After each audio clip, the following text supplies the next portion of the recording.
Hi guys, filmy vibes here. Today I am going to explain the film called Delirling. Spoilers ahead and take care.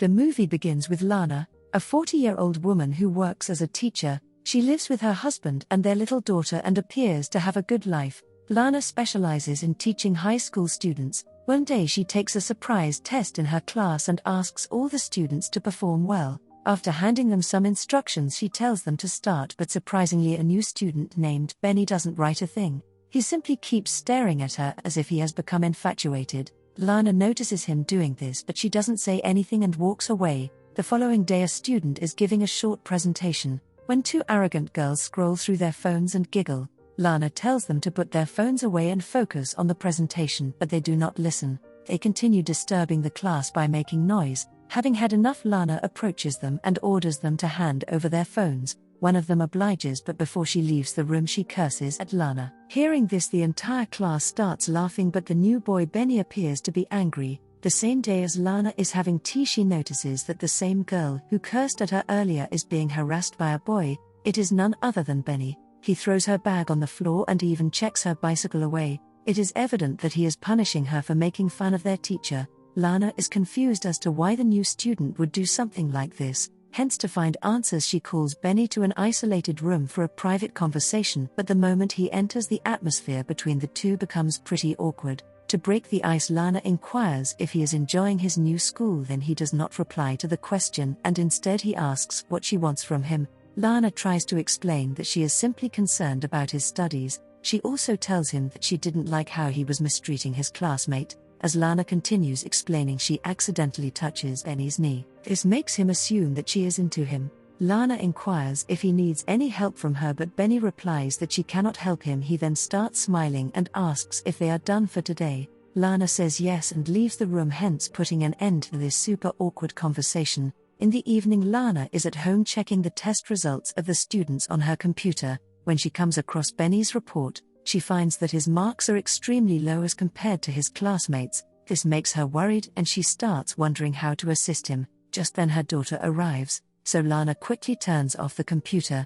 The next day Lana decides to focus on her teaching and not on Benny. She takes her classes as usual and prepares to leave in the evening, but just then she notices Benny's bag on the floor. To everyone's surprise, she opens it, takes out his sweatshirt and sniffs it like a pervert. This makes us believe that Lana has also started liking Benny. She cannot stop thinking about him, whether it be at school, at home, or at the park. Meanwhile, Lana hears someone approaching, so she immediately puts the shirt back inside the bag and heads to the restroom. There Benny suddenly approaches her from behind. Surprisingly, he begins touching her inappropriately. Lana tries her best to make him understand that they shouldn't be doing this, but he does not listen. He proceeds to kiss her neck, and this time even Lana cannot control her temptations. It appears as if she is going to give in, but right then she remembers her family and holds back. She then tells Benny that this should never happen again. She also warns him that she can expel him if he tries touching her.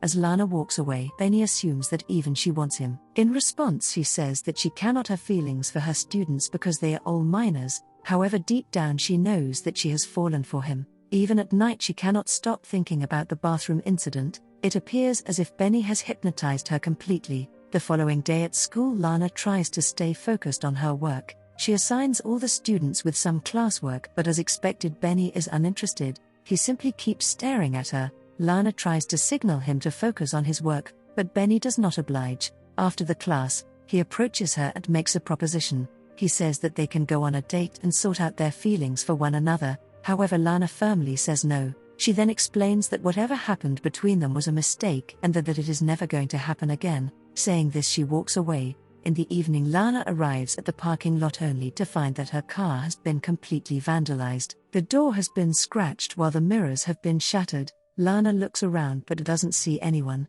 This is when she realizes that it is Benny's doing. The same evening at home, Lana's husband approaches her while she is working in the garden and inquires about what happened to her car. Lana makes up a lie saying that she drove too close to a lamppost. Suspicious, her husband questions whether a lamppost could cause such a scratch, but Lana asserts that it did. In reality, she lacks the courage to reveal the truth to her husband. This is because she does not want to lose her small and happy family. The following day in class, Lana gives yet another assignment to her students. This time they will have to write a cover letter stating why they are qualified enough for a job.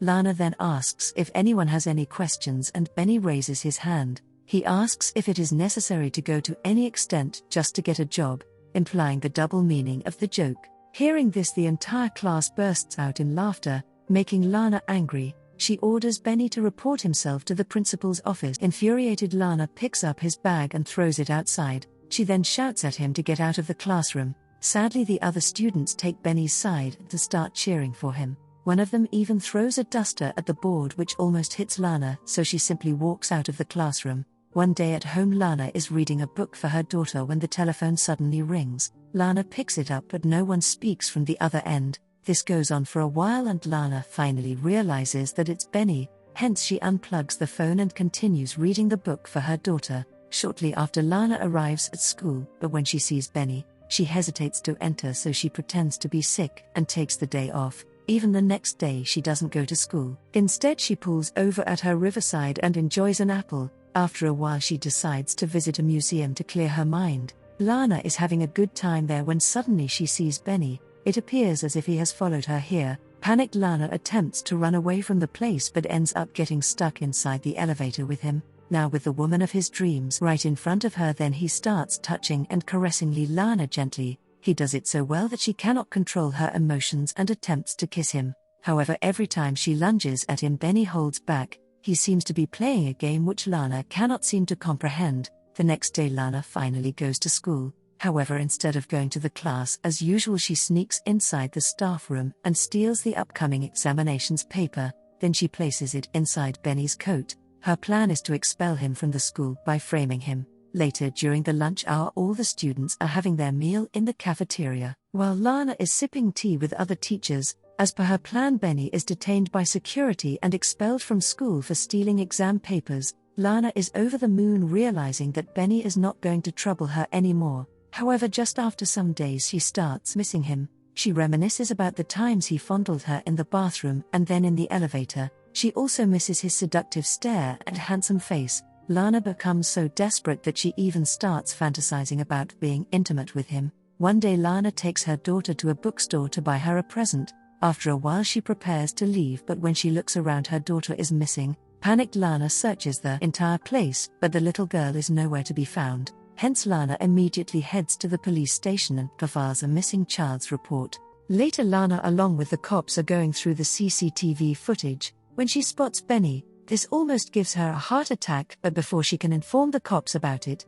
she receives a call from her husband, informing her that their daughter is with him. Hearing this, Lana becomes relieved and she apologizes to the cops for creating a mess. That night at home, Lana hears a loud and repeated banging on the door. Her husband is already asleep. She decides to check it herself. Lana slowly approaches the door, fearing that it is Benny, but to her relief it is just the wind. Lana immediately closes the door and starts having erotic fantasies of herself with Benny. She is desperate to get in bed with him. Her husband sees this and wonders if she has become paranoid. The next day, Lana again skips school. This time she drives straight to Benny's house and parks her car some meters ahead. After a while, he comes out in his scooter and rides away. Lana, with rage in her eyes, starts following him. When they reach a secluded place, she puts her foot on the accelerator and rams the scooter from behind, causing him to tumble off awkwardly. After this, Lana stops her car and takes a moment to collect herself. It is clear that she has become unstable. Just the night before, she was fantasizing about Benny, but now she has put him on the verge of death.